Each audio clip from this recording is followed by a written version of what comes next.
Hello students, I am Monika. Today I am going to teach you about mean free path. ठीक है, mean free path क्या होता है? It is defined as the average distance traversed by a molecule between two successive collision. ठीक है, दो collision के बीच की जो भी एवरेज डिस्टेंस होती है, ठीक है, उसको हम क्या बोलते हैं? Mean free path. मैं गैसीय सिस्टम की बात करती हूँ। गैसीय सिस्टम में आपके जो भी मॉलिक्यूल्स होते हैं वो, ठीक है, मूव करते रहते हैं। अगर मूव करेंगे मॉलिक्यूल्स तो वो क्या करेंगे? एक दूसरे से कोलाइड करेंगे। अगर मॉलिक्यूल्स एक दूसरे से कोलाइड कर रहे हैं, ठीक है, तो वहाँ पे क्या होगा? डायरेक्शन होगी जो भी उनकी कोलिजन के बाद, और जो वेलोसिटी है वो चेंज हो जाएगी। मान लो यहाँ दो मॉलिक्यूल कोलाइड किए हैं, ऐसे चला गया ये मॉलिक्यूल, फिर ये किसी और के साथ कोलाइड किया है, फिर इस टाइप से चला गया। मान लो फिर फर्दर इसने कोलिजन किया है, इधर चला गया, तो मान लो आपके total number of collision n हुए हैं। ठीक है, n क्या है? Total number of collision. तो जो आपकी मीन फ्री पाथ है वो क्या होगा? मान लो फर्स्ट कोलिजन में इसने डिस्टेंस ट्रेवल की λ1, सेकंड में λ2, λ3 अप टू λn। ठीक है, तो जो एवरेज डिस्टेंस ट्रेवल्ड होगी, तो एवरेज डिस्टेंस कैसे निकालेंगे? λ1 plus λ2 up to λn divided by total number of collision. तो लैम्डा क्या हो जाएगी? वो उसकी मीन फ्री पाथ हो जाएगा। ठीक है, तो कोई भी मॉलिक्यूल्स, ठीक है, टू सक्सेसिव कोलिजन के बीच जो एवरेज डिस्टेंस ट्रेवल करता है उसको हम क्या बोलते हैं? Mean free path. उसको कैसे निकालेंगे मीन फ्री पाथ को? कि n कोलिजन किए हैं, उनका क्या कर दें? जो भी टोटल डिस्टेंस है उसको n से डिवाइड कर दें तो एवरेज डिस्टेंस निकल जाएगी एक कोलिजन की। यही होगा ना मीन फ्री पाथ एक टाइप से, कि एक कोलिजन में एवरेज डिस्टेंस कितनी ट्रेवल करेगा, तो वो क्या हो जाएगी? λ1 plus λ2 up to λn divided by n। साथ में अगर मैं इस डिस्टेंस को स्पीड की टर्म में लिखना चाहूँ, मान लो v एवरेज स्पीड है मॉलिक्यूल की, ठीक है, तो जो डिस्टेंस है वो क्या होती है? Speed into time, v into t. तो लैम्डा को हम कैसे लिख सकते हैं? v into t by n. ठीक है, अगर मैं एक्सप्रेशन निकालूँ फॉर मीन फ्री पाथ,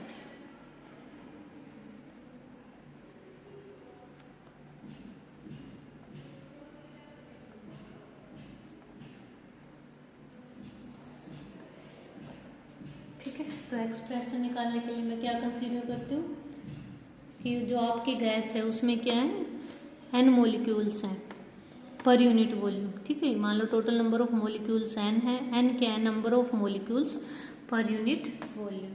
ठीक है, मैं अज्यूम करती हूँ सबसे पहले, ठीक है, मैं अज्यूम करती हूँ कि जो आपका मॉलिक्यूल्स है कि only one molecule move.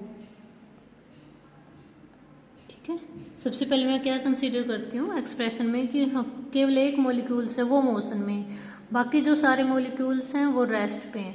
It means क्या करेगा? वही मॉलिक्यूल्स जाके क्या करेगा? दूसरे मॉलिक्यूल से कोलिजन करेगा। ठीक है, तो मान लो ये मॉलिक्यूल्स है, इसकी डायमीटर है सिग्मा, ठीक है, दूसरे मॉलिक्यूल से कोलाइड करेगा, ये पूरी सिग्मा है, ये सिग्मा बाई 2 है, ये भी क्या होगी? Sigma by 2। ठीक है, तो ये डिस्टेंस क्या हो जाएगी? कोलिजन के टाइम पे ये डिस्टेंस क्या हो जाएगी? सिग्मा। सिग्मा क्या है? Diameter of molecule.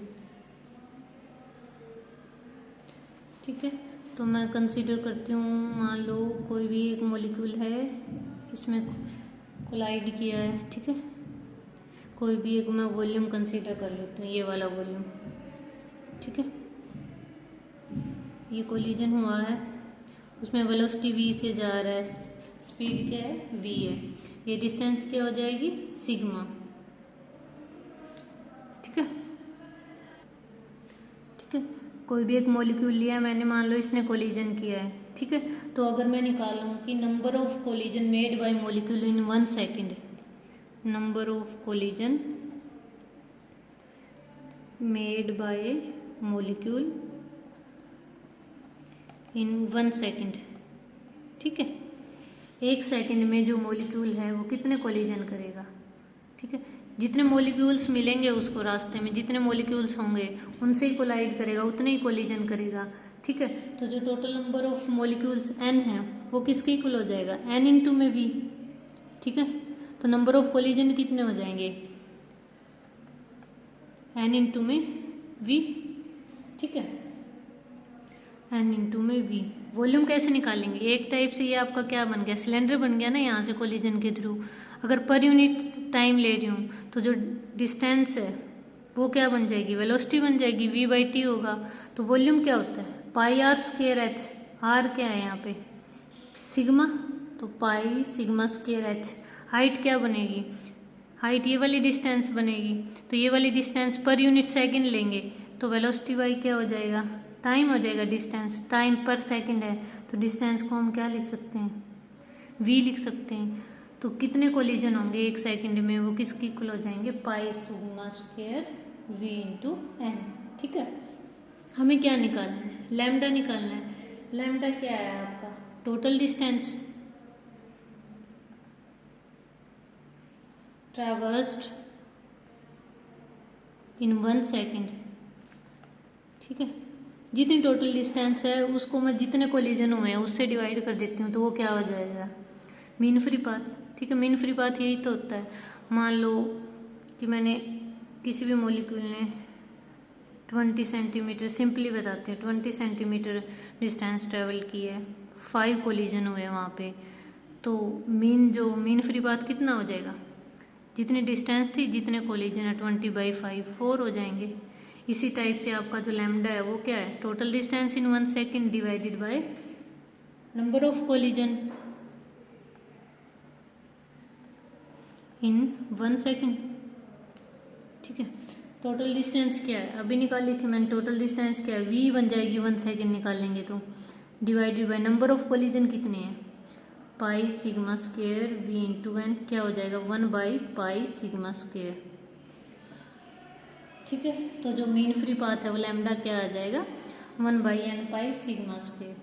ये सिर्फ किस केस में, ये उस केस में है जब हमने क्या कंसीडर किया है कि जो 1 मॉलिक्यूल इन मोशन है, पर हमें पता है कि जो गैसीय सिस्टम है उसमें तो सारे मॉलिक्यूल किस में होते हैं, मोशन में है। तो वहाँ पे हमें एक कांस्टेंट इन्होंने ऐड किया है। ठीक है, उस मैक्सवेल ने ये दिया था डेरिवेशन, उसमें लगाया था कि 1/√2 पाई सिग्मा स्क्वायर एन क्या होता है, मीन फ्री पाथ। ठीक है, तो जो एग्जैक्ट आपका एक्सप्रेशन होता है लैम्डा के लिए वो क्या होता है, 1/√2 pi sigma square n. Sigma क्या है, इसकी डायमीटर है मॉलिक्यूल्स की, एन क्या है, नंबर ऑफ पार्टिकल पर यूनिट वॉल्यूम। ठीक है, लैम्डा की वैल्यू आ गया आपके पास 1/√2 पाई सिग्मा स्क्वायर एन। ठीक है, फर्दर अगर मैं इसको सोल्व करती हूँ तो जो mn होता है वो क्या होता है, डेंसिटी होता है। ये नंबर ऑफ पार्टिकल पर यूनिट वॉल्यूम है ना, तो मास बाई वॉल्यूम क्या हो जाएगी, डेंसिटी। तो लैम्डा को मैं कैसे लिख सकती हूँ, यहाँ से n की वैल्यू क्या लिख सकती हूँ, ρ/m। तो लैम्डा क्या हो जाएगा, m/ में √2 पाई सिग्मा स्क्वायर रो। ठीक है, अगर मैं इसको फर्दर सोल्व करूँ फर्दर आपका क्या हो जाएगा, हमें पता है प्रेशर क्या होता है, काइनेटिक थ्योरी ऑफ गैसेस क्या आती है, pressure equal to 1/3 rho into v square. ठीक है, वी स्क्वायर क्या होता है, 1/3 रो, वी स्क्वायर क्या है, रूट मीन स्क्वायर स्पीड, और हमें पता है रूट मीन स्क्वायर स्पीड क्या होती है, 3 kT/m। तो इसको क्या लिख सकती हूँ मैं, 3 kT/m। ठीक है, तो यहाँ से क्या आ जाएगा, रो kT/m। तो रो बाय अगर मैं m की वैल्यू निकालूँ वो किसके इक्वल हो जाएगी, रो बाय m किसके इक्वल हो जाएगा, p/ में kT। तो रो बाय m की वैल्यू मैं यहाँ रख सकती हूँ ना, तो वहाँ से लैम्डा आपका क्या आ जाएगा, यहाँ से लैम्डा अगर मैं इस वैल्यू को इस इक्वेशन में रखती हूँ तो लैम्डा किसके इक्वल आ जाएगा, kT/√2 पाई सिग्मा स्क्वायर प्रेशर P। तो लैम्डा किसके इक्वल आ गया, kT/√2 पाई सिग्मा स्क्वायर P।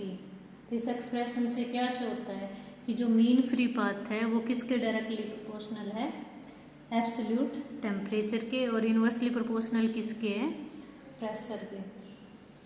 ठीक है, तो ये रिलेशन आपको ध्यान में रखनी है कि जो मीन फ्री पाथ है वो किसके डायरेक्टली प्रोपोर्शनल होता है, एब्सोल्यूट टेम्परेचर के, इनवर्सली किसके होता है, प्रेशर के। ठीक है, तो हमें क्या करना है, मीन फ्री पाथ निकालना है। उसके लिए हमें क्या करना है, पता है लैम्डा किसके इक्वल होता है, टोटल डिस्टेंस डिवाइडेड बाय जितने कोलिजन हुए हैं। ठीक ठीक है, तो वो मीन डिस्टेंस आ जाएगी, उसको ही हम क्या बोलते हैं, मीन फ्री पाथ। तो टोटल डिस्टेंस 1 सेकेंड में निकालूंगी तो स्पीड ही आ जाएगी, v आ जाएगा, डिवाइडेड बाई कितने कोलिजन होंगे, जितने नंबर ऑफ मॉलिक्यूल्स होंगे उतने ही कोलिजन होंगे। ठीक है, तो नंबर ऑफ मॉलिक्यूल्स या number of collision in 1 second किसके इक्वल हो जाएंगे, जितना वॉल्यूम है इंटू में n। तो वॉल्यूम क्या होगा, एक टाइप से सिलेंडर बन जाएगा, तो पाई सिग्मा स्क्वायर v पर सेकंड लिया है तो हाइट v हो जाएगी। तो वहाँ से लैम्डा की वैल्यू ये आ गई आपकी। ये उस केस में जब एक मॉलिक्यूल को हमने मोशन में एज्यूम किया है। उसके बाद मैक्सवेल ने जो डेरिवेशन दिया था उसमें इन्होंने क्या लगाया था, कांस्टेंट लगाया था 1/√2। अब मैं क्या कर रही हूँ, लैम्डा को सिंपल मैं टेम्परेचर की टर्म में कैलकुलेट कर रही हूँ। तो उसके लिए हम क्या करेंगे, सिर्फ हम क्या करेंगे कि जो n है उसको क्या रख देंगे, ρ/m। ठीक है, तो ρ/m आ गया। यहाँ पे सिर्फ मैं क्या करूँगी अब कि मैं ρ/m को किसकी टर्म में लिख दूंगी, प्रेशर की टर्म में। प्रेशर किसके इक्वल है, 1/3 ρv², kinetic theory of gaseous में। ठीक है, यहाँ पे मैं v² क्या है, रूट मीन स्क्वायर स्पीड, उसकी वैल्यू पुट कर दूंगी। लास्ट टाइम कैलकुलेट किया 3 kT/m, तो यहाँ से ρ/m की वैल्यू आ गई आपके पास, उसको यहाँ रख दिया मैंने, तो किसकी वैल्यू आ गई, mean free path. That's all. Thank you students.